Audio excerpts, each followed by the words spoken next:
Okay, I've been dying to try it, so I got to do it. Why not? And it works. So I wanted to see how well the Digitakt 2 would work with Koala, since it does have USB-C out audio and MIDI. And I think it's audio out and in, if I'm not mistaken, and MIDI. For sure out. I tried the in one time and I couldn't get it to do what I wanted to do. But the MIDI works great and the audio out for sure. So here's a track I did. You can't hear it because I didn't plug up the speaker. What do you know? So let me plug that up because that was the one thing I forgot to do. I have my headphones. I'm used to working with that. So we're going to do that right now so that you get some audio.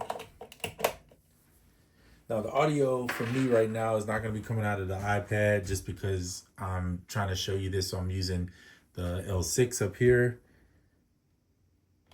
Let me see. Make sure it doesn't blast your eardrums. All right, hold on. Let me turn this volume down and turn the speaker on so it don't kill your eardrums. I don't know how loud it's gonna come out.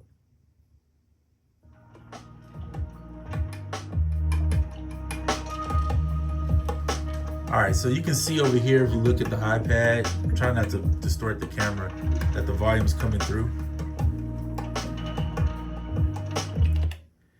Okay, so that's automatic, that is coming through USB-C.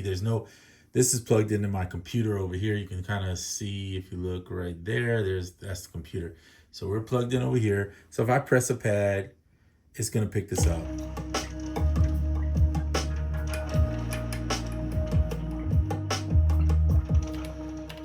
Okay. And there you see the volume. It doesn't I don't need stretch on it. I'm gonna normalize it.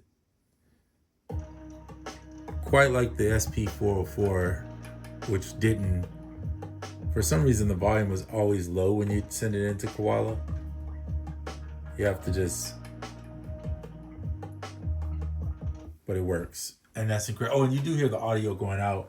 So it is playing it back in through the SP, back in through the DT2, and then you hear it coming out of here. So that lets you know it goes both ways.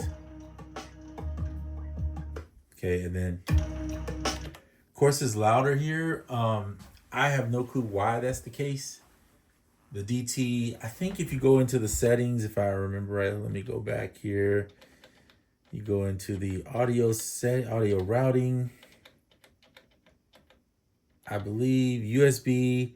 So there is a way to, let's see. Yeah, it lets you, never mind, it lets you increase it. So I just need to increase it a little bit. It goes from 0 to +6, +12, +18, which is insane. So let's do this just to test it. I'm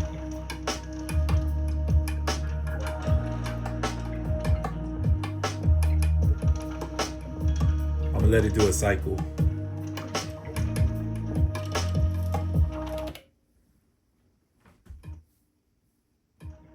Still really low. That's at 6. Let's push it to 8 to 12 and see what it does now.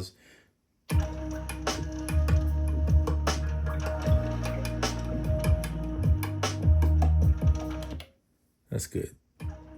It's a little bit better. Really not really much difference, or at least I don't see much difference.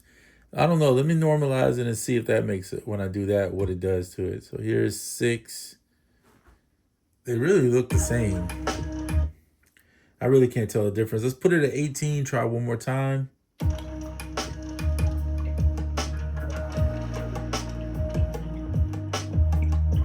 Okay. Yeah, see, that looks the same to me. Normalize. Ooh.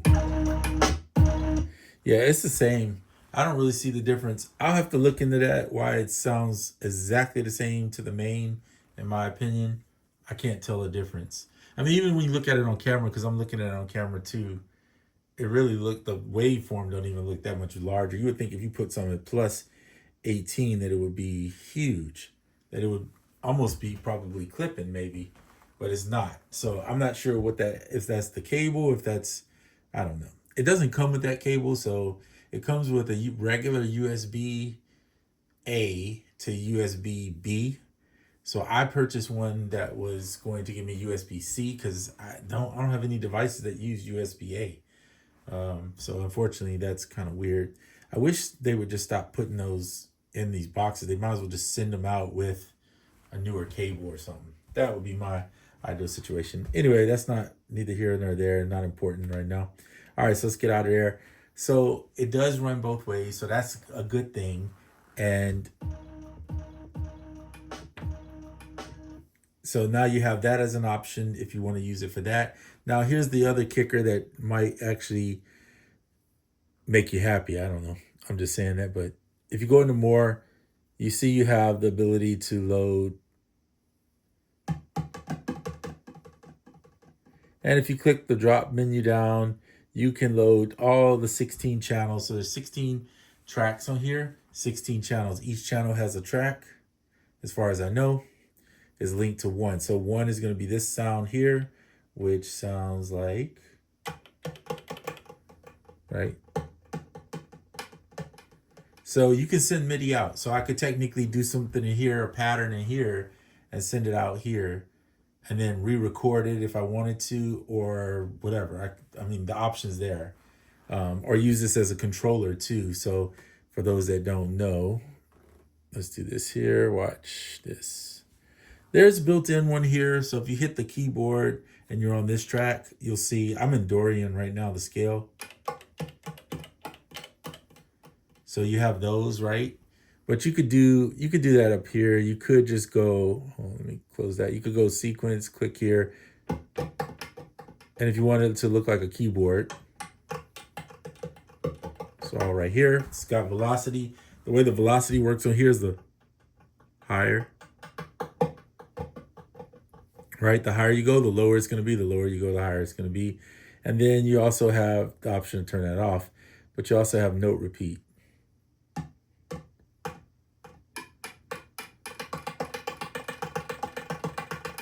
Turn the velocity up. So you can use this as a controller. The iPad is the controller too, to control your, and you can do this with the iPhone too. So it works both. I tried it. So you got unlimited. And if you have AUM, you also have the mixer. So though it's a mixer in here for 4 tracks, I would say get the, I mean, obviously Koala is amazing. Get Koala, but if you can get AUM too, if you don't have it, I'd say now's the time to get it. If you have a DT2 or you're interested in DT2, because yes, working in it alone is incredible. You can do most of the stuff, if not all the stuff in it by itself. But it's nice when you have something else to help you control things, so you're not menu jumping and hopping around all the time. Anyway, just a thought and my take on it, and wanted to try that. I'm glad I did. Seems like every day when I use this machine too, the Digitakt 2, I learn something new. But since we're on this page, I'll do this on another video, because this video was more about using Koala, using an app with it to see how it would work. And it works great. And I think it's incredible. So I'm enjoying the use of this. The S4, of course, this is a different vibe than this, in my opinion. This is more for creating nice ambient textures. You can do some interesting stuff with drums and things too. But when it comes to percussion, drums, and overall sequencing, I think this has the sequencing and that type of workflow locked down. And it sounds good too. So anyway, I'm out.